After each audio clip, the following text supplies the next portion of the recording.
पहला जो वेरिएंट होगा जो 150 किलोमीटर के दूरी तक मारने की क्षमता रखता है, उसको अगले 1 साल के अंदर ट्रायल करके उसको सक्सेस किया जाएगा। उसके बाद दूसरे, तीसरे और चौथे वेरिएंट को डेवलप किया जाएगा। डीआरडीओ के साथ मिलकर बीईएल प्रोडक्शन कम डेवलपमेंट पार्टनर के तहत इस प्रोजेक्ट को आगे बढ़ा रही है।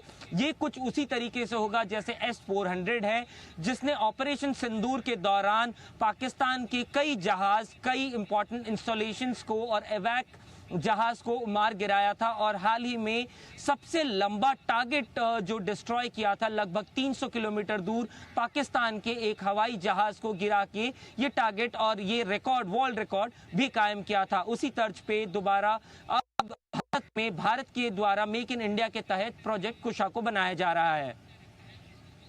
तो बड़ी इस खबर को इससे पहले हमने दोबारा बताई थी। जी जी जी, ये पहले हमने इसी खबर को, जी सर, ना आप बात पूरी करें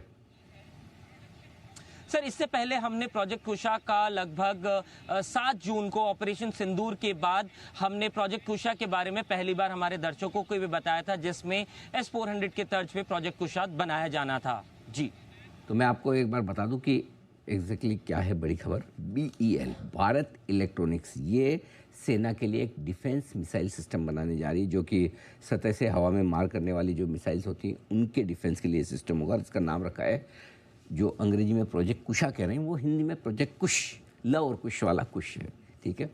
इसमें 4 मिसाइल वेरिएंट होंगे, 4 अलग अलग के वेरिएंट होंगे। और अभी सबसे पहले जो बनाया जा रहा है वेरिएंट नंबर 1, इसकी रेंज है 150 किलोमीटर की, यहाँ से 150 किलोमीटर, इस रेंज तक मार करेगा।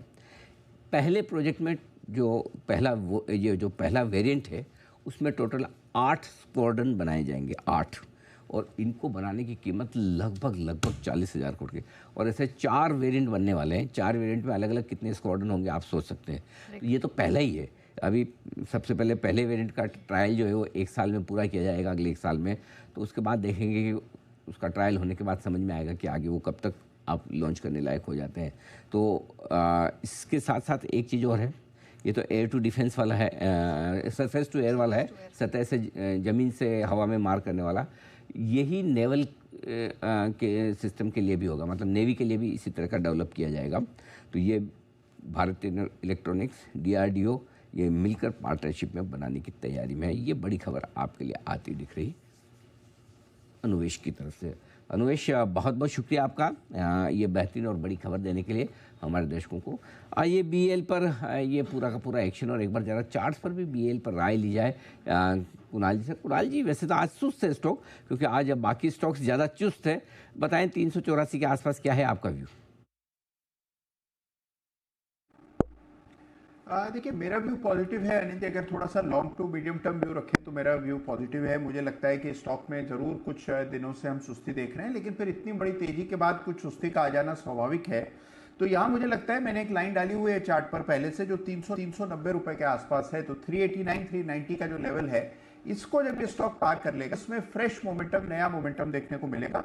और फिर हम सब जानते हैं कि ये बहुत तेजी से भागने वाला शेयर है। तो अगर ये 390 के ऊपर निकलता है तो फिर यहाँ पर आपको 425 के लेवल दोबारा देखने को मिलेंगे। तो मेरी राय में वेट एंड वॉच करें, 390 के ऊपर नहीं खरीद करें। और 390 के ऊपर और स्ट्रेंथ बनती हुई दिखाई देगी। चार्ट स्ट्रक्चर आगे स्ट्रेंथ को सपोर्ट कर रहा है। बस एक इसके सामने चुनौती है 390 वाली, वो क्लियर होगा तो आगे तो स्ट्रेंथ है ही। वैसे फंडामेंटली स्टॉक बहुत ही मजबूत है and likely to be very busy. जिस तरह के ऑर्डर्स इसे मिल रहे हैं, बड़े ऑर्डर्स हैं और लंबे समय के ऑर्डर्स हैं, जिस पर इसे काम करना रहेगा। लेकिन वोडा आइडिया पे ज़रा फोकस करते हैं। अब वायदा में आज गेनर्स की सूची में तो ज़रूर दिखाई दे रहा है और नतीजों के बाद एक्शन बढ़िया दिख रहा है। क्या वजह है इस तरह की स्ट्रेंथ की? थोड़ा अंश से समझ लेते हैं। अंश, क्या हुआ वोडा आइडिया में? यहाँ पे जो है नतीजों में एक अच्छा खासा टर्न अराउंड बनता हुआ दिखा है। अगर लॉस बताए तो यहाँ पे लॉस कम होता हुआ दिखा है। सब्सक्राइबर लॉस देखे तो वो भी घटता हुआ दिखा है। बैंक के जो डेट देखेंगे तो वो भी गिर के 1930 करोड़ का आया है। कैश रिजर्व की बात करें तो यहाँ पे भी अच्छी बढ़ोतरी दिखी है, बढ़ के 6830 करोड़ का आया है। आरबो की बात करें तो क्वार्टर वाइज में यहाँ पे 1.1% की बढ़त दिखी है। अगर सालाना बेसिस पे देखें तो यहाँ पे ऑलमोस्ट 15% की बढ़त दिखी है और ये बढ़ के 177 का दर्ज किया है। यहाँ पे 5G एक्सपांशन की बात करें तो यहाँ पे भी काफ़ी अच्छे से जो है एक्सपांड होता हुआ दिख रहा है। अब 13 सर्कल है और साथ ही साथ 22 सिटीज़ में ये सर्विस करता है। तो यहाँ पे जो है एक्सपांशन कंटिन्यू होता हुआ नजर आ रहा है, जिसकी वजह से भी एक अच्छी पॉजिटिविटी बनती हुई नजर आ सकती है। कैपेक्स की बात करें तो इस क्वार्टर में 2440 करोड़ का था, जो कि काफ़ी एक पॉजिटिव पॉइंट है।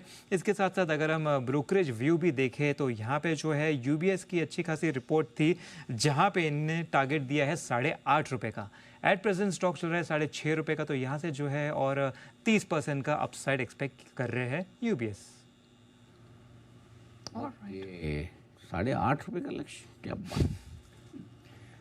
देखो